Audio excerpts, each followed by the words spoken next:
Bonjour et bienvenue. Alors, on est encore à un café avec le curé. C'est avec joie que Béa et moi, on vous accueille pour réfléchir ensemble sur le 5e don du Saint-Esprit, qui est le don de connaissance.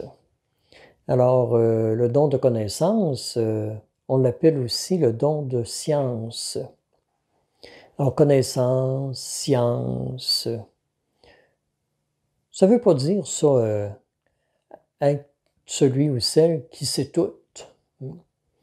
D'ailleurs, la connaissance ne consiste pas à en mettre plein la vue à tous les gens autour de nous, à s'imposer parce que nous, on la possède, la vérité.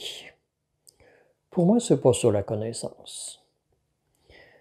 Quand j'entends connaissance ou science, culture, je pense à Maurice Duplessis qui disait, vous savez, la culture, c'est comme la boisson. C'est pas tout le monde qui est capable de porter ça. Il avait répondu ça, semblerait-il, à Monseigneur Cabana, qui voulait fonder une université à Sherbrooke, puis lui, il n'était pas d'accord. Fait que je trouve que ça a été très prophétique que Monseigneur Cabana persiste, puis qu'on fonde l'université, qui est devenue, entre vous et moi, le plus grand employeur de la ville de Sherbrooke.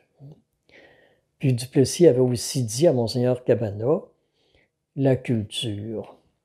La culture, c'est comme la confiture. Moins on en a, plus on l'étend sur nos toasts. Alors, il ne faut pas épater les autres. C'est pas le don du Saint-Esprit qui s'appelle la connaissance. Alors, plus on découvre, au contraire, dans la vie, plus on réalise qu'on ne savait rien. La connaissance, c'est accepter de plonger dans le mystère de l'inépuisable, dans le mystère de Dieu. La connaissance, je comparais ça avec une image biblique au sel. Alors Jésus dit, devenez le sel de la terre. Le sel, pour être efficace, parce que le sel, un de ses attributs majeurs, c'est de donner de la saveur. On sale nos aliments pour leur donner plus de saveur. Alors, mais le sel, pour remplir sa mission, il faut qu'il se dissolve. On ne peut plus le récupérer quand il a été mis dans les aliments. On ne peut plus le récupérer quand on l'a mis sur une plaie pour qu'il puisse cicatriser la plaie.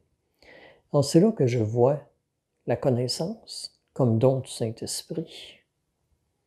En venir à se dissolver au cœur de la communauté, tout en ayant un petit quelque chose de différent qui fait qu'on devient inspirant pour les autres. La connaissance, c'est se laisser dissoudre pour donner du goût. C'est donner le goût aux gens de faire route avec nous.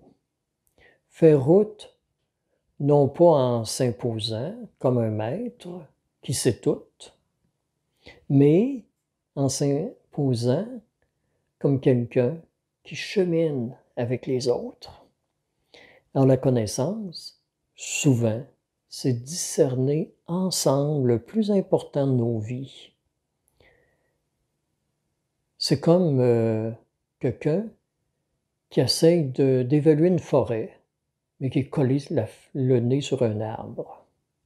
Alors, la connaissance, c'est prendre un recul, puis de voir l'ensemble de la forêt, pas juste l'arbre.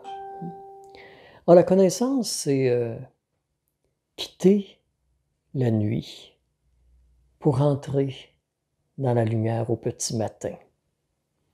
Je vous dis ça en pensant à un sage qui, à un moment donné, avait demandé à ses disciples, « Savez-vous comment on fait pour distinguer le jour de la nuit? » Il y a un disciple qui dit, « Quand je regarde au loin, que je vois un arbre, si je suis capable de dire si c'est un pommier ou un prunier, c'est parce que je suis dans le jour. » Or, le maître répond, très belle réponse, mais ce n'est pas celle que je cherche.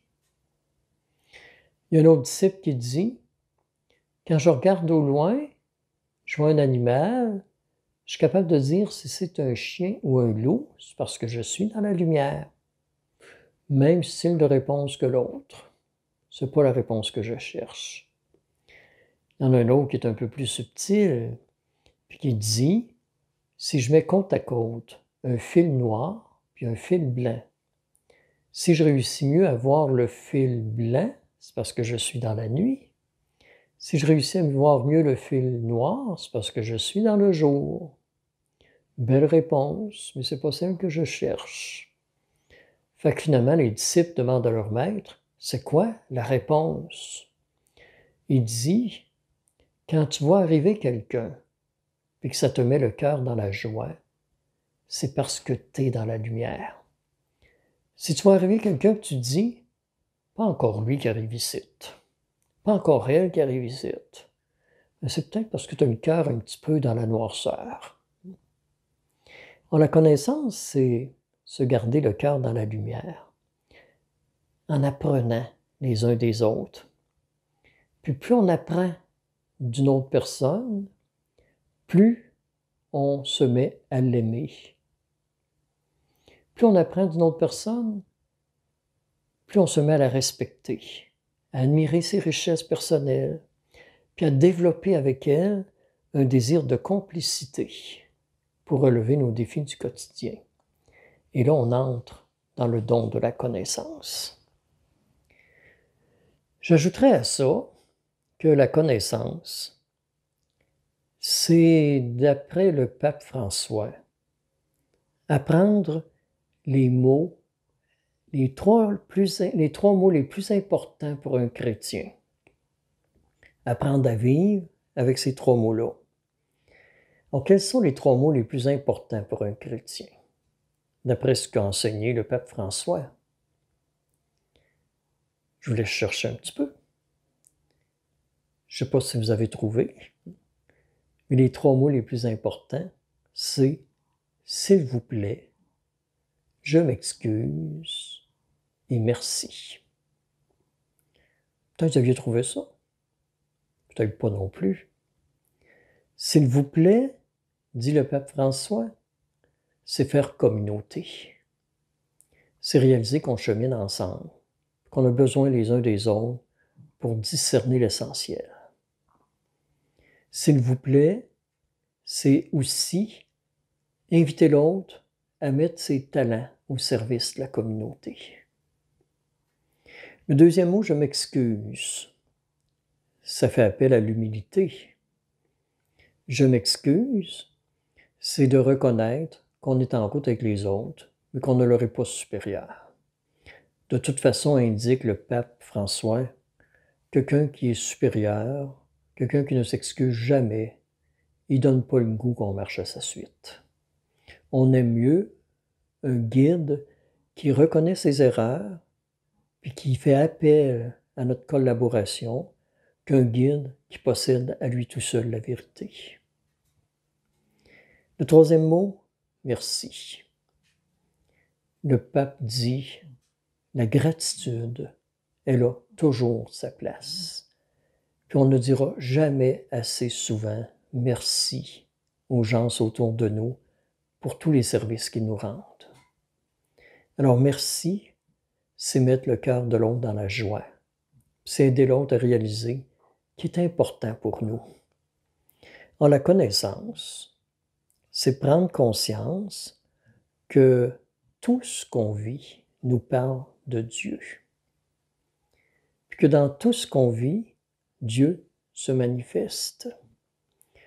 Je pense aux gens qui me disent moi, je n'ai pas une foi très forte, mais je crois quand même en Dieu parce que je ne réussis pas à expliquer le mystère de la création. Ils ont raison. La nature nous parle de Dieu. Mais dans la création, on dirait qu'il y a un ordre de gradation. La nature nous parle de Dieu, mais aussi les animaux, les personnes. Et le vécu quotidien, qui sont des langages de Dieu. Et souvent, dans la vie, c'est la beauté qui nous attire. On découvre Dieu parce qu'on est émerveillé.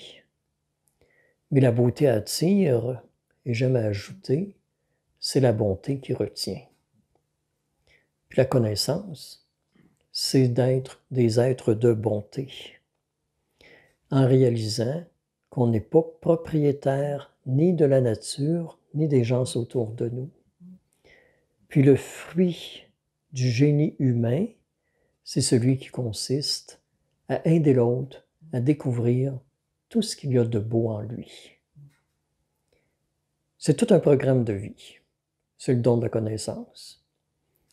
Je vous remercie pour votre présence aujourd'hui. Je nous souhaite cette semaine de donner le goût, ne serait-ce qu'à une personne, de se sentir aimé, de devenir meilleur, parce que quelque part, on lui a peut-être dit « s'il vous plaît, je m'excuse ou merci ».